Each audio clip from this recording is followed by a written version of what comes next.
ओम शांति। आज की मुरली है 12 नवंबर 2021। आज बाबा ने मुरली में हम बच्चों को समझाया है कि हर एक पाठधारी आत्मा का आधा समय सुख होता है और आधा समय दुख होता है। यही ईश्वरीय लॉ है। बाबा ने मुरली में आगे कहा कि भले कलयुग में अंत में भी कोई आत्मा 1-2 जन्म भी लेंगी तो भी उसका आधा समय सुख और आधा समय दुख होता है। प्रश्न में आज बाबा ने पूछा कि यथार्थ रीति बुद्धि में जो बाप समझाते हैं वह बच्चों की बुद्धि में कब बैठेगा। उत्तर में बाबा ने कहा, जब बुद्धि शुद्ध बनेगी, जितना जितना पुरुषार्थ करके खाद निकालते जाएंगे उतना बुद्धि में बाबा की बातें यथार्थ रीति बैठेंगी। बाबा ने कहा, अभी तक बच्चों की अवस्था सतों तक भी मुश्किल पहुंची है। किसी की सतों में है, किसी की तमों में है, लेकिन हमें बनना है सतो प्रधान। गीत था, दूर देश का रहने वाला आया देश पर आए। बाबा ने हम बच्चों को आज खास समझानी दी कि मेले व प्रदर्शनी में जो बच्चे समझाते हैं तो उन्हों को जरूर समझानी देनी पड़े कि हम सभी आत्माओं का बेहद का बाप एक ही है।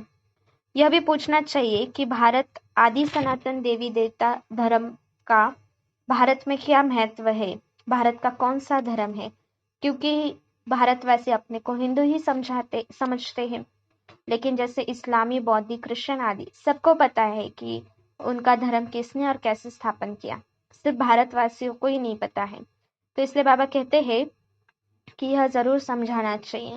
साथ साथ लक्ष्मी नारायण कब राज्य करते थे, कैसे ये संवत शुरू हुआ, फिर विक्रम का संवत कैसे शुरू हुआ, कैसे देवता वाम मार्ग में जाते हैं, अपने को हिंदू कहलाना शुरू करते हैं, फिर विक्रम संवत कैसे रावण ने स्थापन किया, अर्थात विक्रम संवत से रावण राज्य की शुरुआत हुई, अर्थात विकार शुरू हुए। इस प्रकार की सारी बातें हम बच्चों को, दुनिया वालों को समझानी चाहिए। फिर आज बाबा ने कहा कि जैसे सभी का सुख का समय आधा होता है और दुख का पाठ आधा चलता है, सभी को पाठ मिला हुआ है जो अपने अपने हिसाब से बजाते हैं। यह भी ईश्वरीय लॉ है। फिर आज बाबा ने हम बच्चों को यह समझानी दी कि कैसे बाबा 84 जन्मों की कहानी सुनाते हैं। तो बाबा जरूर पिछाड़ी में ही सुनाएंगे, अर्थात कलयुग के अंत में ही सुनाएंगे।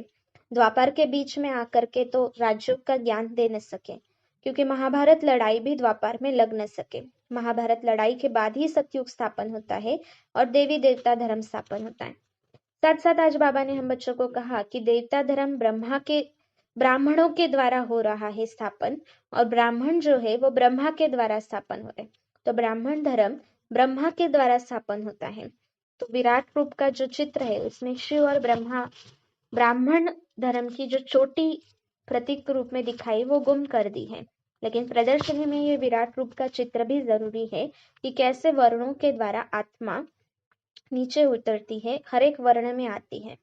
बाबा ने कहा कि ब्राह्मणों का है संगम और शूद्रों का है कलयुग, और तुम अपने को प्रजापिता ब्रह्मा कुमार कुमारियां कहलाते हो। बाबा ने कहा कि जो भगवान है वो ब्रह्मा के द्वारा ही जरूर नई सृष्टि की स्थापना करेगा, क्राइस्ट के द्वारा या क्रिश्चियन के द्वारा नहीं रचता। नई सृष्टि ब्रह्मा के द्वारा ही रचते हैं।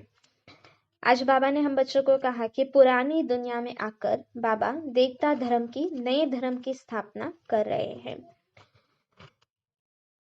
फिर जैसे आज पॉइंट्स के लिए बाबा ने बताया कि कुछ नई कुछ पुरानी सारी पॉइंट्स बाबा सुनाते, नए नए बच्चों के लिए कुछ पुरानी कुछ नई पॉइंट्स समझाते। लेकिन जब तक अल्फा और बुद्धि में नहीं बैठेगा तब तक हम बच्चे समझ नहीं सकते। शिव जयंती भी भारत में ही मनाते हैं, लेकिन दुनिया वालों को ना श्री कृष्ण का पता है, ना शिव का पता है, ना ब्रह्मा विष्णु शंकर का पता है, ना लक्ष्मी नारायण का पता है। तो बाबा समझाते हैं कि मैं सारी वर्ल्ड की हिस्ट्री, ज्योग्राफी तुम बच्चों को समझाता हूँ। कैसे सूर्यवंशियों के द्वारा चंद्रवंशियों को, अर्थात क्षत्रियों को राज्य गया, वहां पर कोई लड़ाई आदि नहीं हुई। यह बातें बाबा हम बच्चों को समझाते। मनुष्य तो बिल्कुल घोर अंधियारे में, हमको बाबा के द्वारा ज्ञान की रोशनी मिली है। आज बाबा ने कहा कि प्रदर्शनी में कई आते हैं, 1-2 दिन के लिए आते हैं, कई 1 घंटा, कई 10 मिनट, कई 1 साल, कई 1 मास सुनते हैं और चलते चलते थक जाते हैं और बाबा को छोड़ देते हैं। आज बाबा ने कहा कि यह सारी बातें भगवान के बगैर तो और कोई समझा न सके। भगवान को बहुत याद करते हैं, अलग अलग नामों से याद करते हैं, लेकिन जैसे बाबा ने कहा कि कम से कम 1.5 लाख अपनी अपनी भाषा में उनके नाम रखते हैं। तो बाबा हम बच्चों को समझाते कि उनका असल नाम है शिव। बाबा रोज समझाते रहते, लेकिन किसी की सतो रजो तमो अलग अलग नंबरवार पुरुषार्थ है, नंबरवार बुद्धि है, इसलिए अपने अपने हिसाब से सभी बच्चे समझते हैं। आज बाबा ने कहा कि जैसे शास्त्रों में दिखा है कि असुरों की भयानक शक्ल थी, ऐसा कुछ भी नहीं है। मनुष्यों में ही असुर और देवताएं हैं, और हमारी कोई के साथ लड़ाई नहीं है। हम सभी के लड़ाई जो है वो एक विकारों के साथ है। आज बाबा ने कहा कि विनाश तो जरूर होना है, जैसे साक्षात्कार किए थे तो वो जरूर होगा। नेचुरल कैलामिटीज होंगी, कहाँ पर बहुत बारिश होंगी तो कहाँ पर अकाल पड़ेगा, यह सब प्रैक्टिकल में देखना होगा। बाबा ने हम बच्चों को आज विष्णुपुरी की बाबा कैसे स्थापना करते हैं यह भी समझाया। बाबा ने कहा कि किसी के ऊपर ग्रहचारी बैठ जाती है तो फिर आज देखो तो बहुत फर्स्ट क्लास है और कल देखो तो थर्ड क्लास बन जाते हैं। लेकिन जो बच्चे प्रदर्शनी में जाकर सर्विस करते हैं वह अपना समय भी सफल करते हैं। आज बाबा ने बहुत प्यार से बताया कि बाप दादा को कभी भी नहीं छोड़ना चाहिए। बाबा बच्चों को अगर कुछ बोलते हैं तो फौरन प्यार भी करते हैं। बाबा की दिल पर बच्चों को कुछ नहीं रहता, बच्चों की कुछ भी बातें नहीं रहती हैं, सिर्फ शिक्षा देने के लिए सिखलाते हैं। तो हमें भी किसी की बात दिल पर नहीं लेनी चाहिए। आज बाबा ने हम बच्चों को कहा कि जितना जितना ज्ञान अंदर में उतरता जाएगा उतना उतना नशा जास्ती बढ़ता जाएगा। तो हम बच्चों को ज्ञान हमेशा बुद्धि में टपकते रहना चाहिए। सर्विस के समाचार बाबा को सुनाए तो बाप राय देंगे।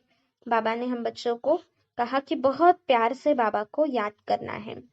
आज खास टोली के बारे में बाबा ने कहा कि सेंटर्स पर टोली नहीं मिलती, लेकिन बाबा बच्चों को यहाँ पर टोली खिलाते। जैसे लौकिक बाप को याद रहता है बाजार से जाने के बाद बच्चों के लिए कुछ ले जाना है, वैसे यह बेहद का बाप भी तुम बच्चों को टोली खिलाता है।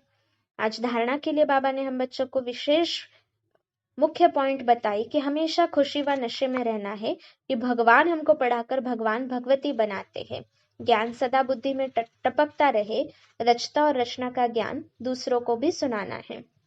बाबा जैसे किसी बच्चे की बात दिल पर नहीं रखते, ऐसे किसी की भी बात हम बच्चों को दिल पर नहीं रखनी है। वरदान में हम बच्चों को वरदान दिया, करावन हार की स्मृति से सेवा में सदा निर्माण का कार्य करने वाले कर्म योगी भव। बाबा ने कहा कि कोई भी कर्म करते हो, लेकिन कर्म अर्थात व्यवहार और योग अर्थात परमार्थ, तो दोनों का बैलेंस हो। शरीर निर्वाह के पीछे आत्मा का निर्वाह भूल न जाए। तो जो भी कर्म करे वह ईश्वरीय सेवा, इसके सेवा में निमित्त मात्र का मंत्र व करण हार का स्मृति का संकल्प सदा याद रहे। करावन हार अगर नहीं भूलेंगे तो सेवा में निर्माण ही निर्माण करते रहेंगे। तो आज पूरा दिन हम बच्चे करावन हार की स्मृति में रहते हुए हर कर्म करेंगे। स्लोगन में हम बच्चों को बाबा ने कहा कि सेवा व संपर्क में विघ्न पड़ने का मुख्य कारण है पुराने संस्कार। तो उन संस्कारों से हम बच्चों को वैराग्य आना चाहिए। तो इस प्रकार से आज बाबा की मुख्य समझानी थी कि पूरा दिन हमें जितना याद में रहेंगे, जितना ज्ञान बुद्धि में रहेगा, उतना नशा रहेगा, खुशी का पारा चढ़ता रहेगा। किसी की भी बात दिल पर नहीं लेनी है। करावन हार की स्मृति द्वारा सेवा में निर्माणता करनी है। सेवा में जो मुख्य विघ्न पड़ते वो पुराने संस्कारों के कारण, तो उससे अभी वैराग्य धारण करना है। और साथ साथ हम बच्चों को प्रदर्शनी में या हर प्रकार की सेवा में सभी को बाप का संदेश देना है। अच्छा, ओम शांति।